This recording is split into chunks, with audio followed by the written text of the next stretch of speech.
Switched it up, me, switched it up, yeah.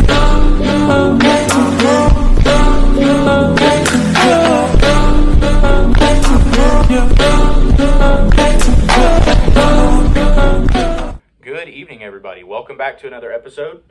Tonight's subject is going to be swim baits, particularly soft plastic paddle tail swim baits.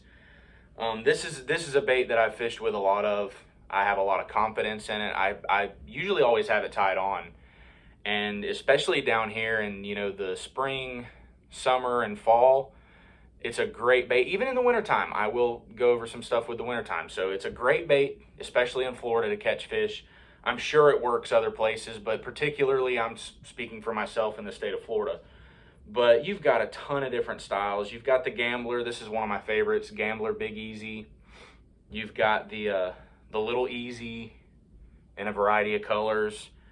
You've got, I believe this is a Bridgemasters brand, a local store we have here in Lake Wales. This is a Bitters brand paddle tail swim bait. Here's a Live Target, like a mullet style. You've got the big bad boy, the Big Jeezy from Gambler.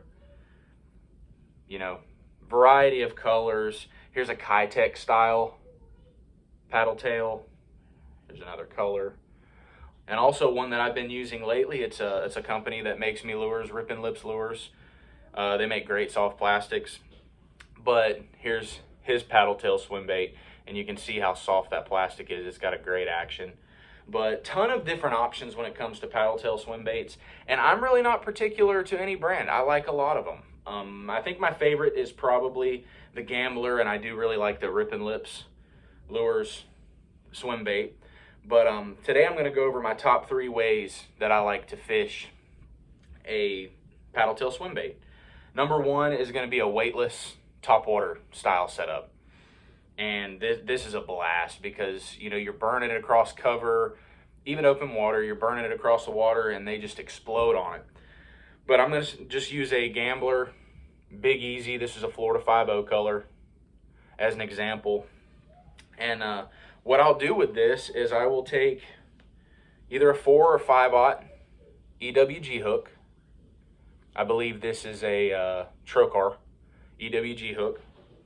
And what I'll do is you want this paddle to be facing this way. You've got your hook here. And what I'll do is put it down until it's just past the barb. And then I'm going to come back out. I'm going to bring that hook all the way down, twist it.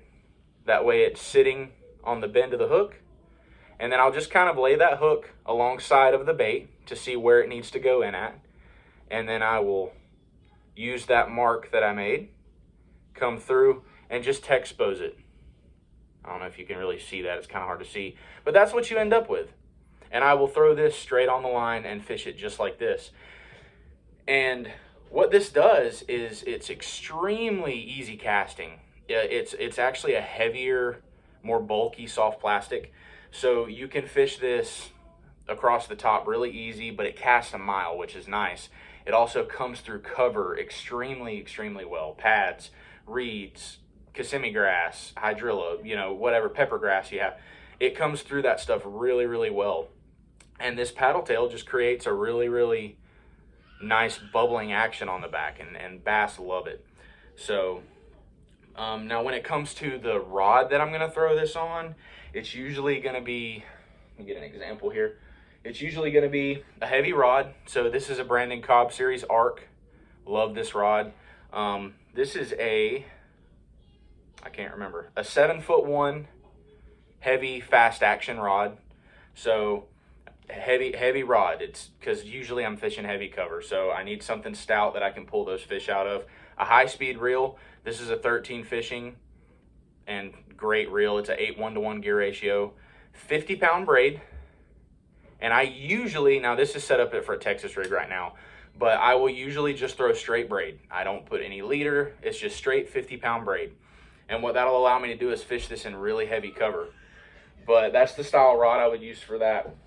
And that is a great, great way to rig up a paddle tail swim bait. Probably my number 1 way.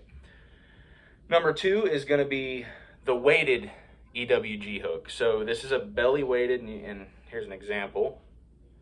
Get it untwisted here.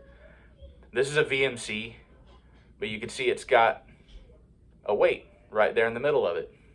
And this is really good when you need to kind of slow it down, or you're fishing submerged grass, or you're just doing a slow roll under the water, you know, through cover or hydrilla, whatever it may be. This is a great way to rig a swim bait as well. So one of my top ways. And let me grab another swim bait here. I'll do the big Jeezy just for the heck of it. But this has a little hitchhiker right there. You can see that.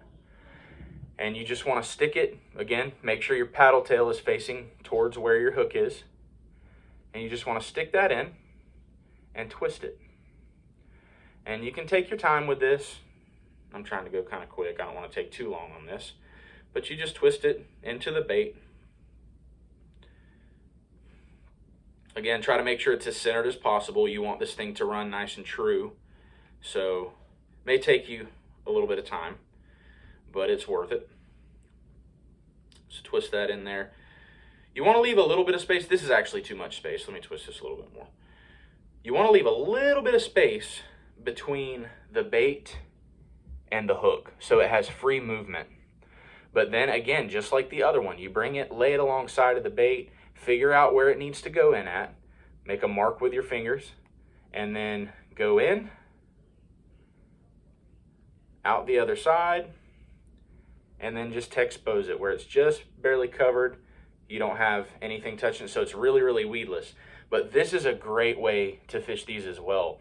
And like I said, I will fish these Kissimmee grass. And what's great is with this, it can double as a topwater. It's not so much weight that you can't bring it across the top. So let's say you have scattered grass and you're wanting to bring it through the grass kind of topwater, but then you want to drop it into little holes that may be in the grass line or whatever. You can do that with this. And what this will do is when that bait falls, it falls just like this, and it's got a nice little wobbling action as it goes down, but it's a little bit slower of a fall. So this is a great way to fish a paddle tail swim bait as well. And they have different size ones. You know, this is the big boy, but you know, you've got smaller ones with the weight on it. This is another VMC. And so you can fish the smaller swim baits too, because certain times of year you have to kind of vary on your size. Wintertime, you need to downsize. Summertime, spring, summer, fall, you can, you know, size up your swim bait. But that's my number 2 way of fishing it. That's a great versatile way of fishing it. And I've caught a lot of fish on that. So there's number 2. Number 3, finally, is the jig head style. And this is a little bit more of a finesse-y kind of schooling fish, deeper water, not necessarily deeper water, but you're targeting something a little bit lower in the water column. And this is when I think the Keitech style swim baits really, really shine, is for this style of rig. And I have one rigged up here. It's not the prettiest, but you can see it's just a jig head style hook with the little Keitech swim bait on there. And you would just fish this almost like you'd fish a spinner bait or something like that, you know, or a chatter bait. You would just have a nice steady retrieve, you know, vary where your rod is, you know, jerk it a little bit. But this is a great way of catching fish when they're a little bit more finicky, or if they're schooling. This is a great way to catch them. And what's great about this setup is being the open hook. You don't go through near as many soft plastics this way because they're not really tearing up the soft plastic as much because that hook's open. But this is a great way to do it. And of course, you can size up. You can go to bigger style jig heads and put it on bigger style swim baits. And usually when I do this style, I will cut or bite just a little bit off of the tip of that bait, just so it kind of matches up the size and has a proper fit. But you can see right there, you just need to trim a little bit off. But that's the last way that I like to fish it. And this way, usually I will throw a medium heavy rod, depending on how heavy the cover is, which I'm usually not fishing any kind of heavy cover. I'm either fishing over the top of submerged vegetation or just open water. Maybe there's stumps, rocks, or just schooling fish. but it'll be a medium heavy. This is a ARC catalyzer series, medium heavy, fast action. I think this is a 7.3. No, this is a 7 foot. So a 7 foot, medium heavy, fast action. This is fluorocarbon is a good line to throw this on. I'll usually do, depending on the size of my swim bait, anywhere from 12 to 20 pound fluorocarbon you can get away with. But, 14, 15, 17 pound, any of that is pretty good. But keep in mind, the smaller the line, the lower you're going to be able to get. So if you're trying to drop that swim bait in deeper water, you might want to go with a little bit lighter line. That'll help it get down there a little bit quicker. And so, yeah, that's the setup I would use for that. This obviously has a rattle trap on it, but I would use this same setup for the jig head style swim bait. So I hope this helps you out in learning how to fish swim baits. It's really simple, and it's one of the first baits that I really learned how to use outside of the Texas rig. So this was really me venturing out back in the day when I went and bought me a pack of Gambler Easy Swimmers and started experimenting with them. So I hope this helped you out. If you have any questions, please comment below, and always give me your feedback. I'm looking for feedback. If you have any suggestions for videos, please, send me a comment, and I will try to get back with you, and I'll try to do something along the line of what you're wanting. So I appreciate you guys watching. Please like and subscribe, and I will see you on the next one.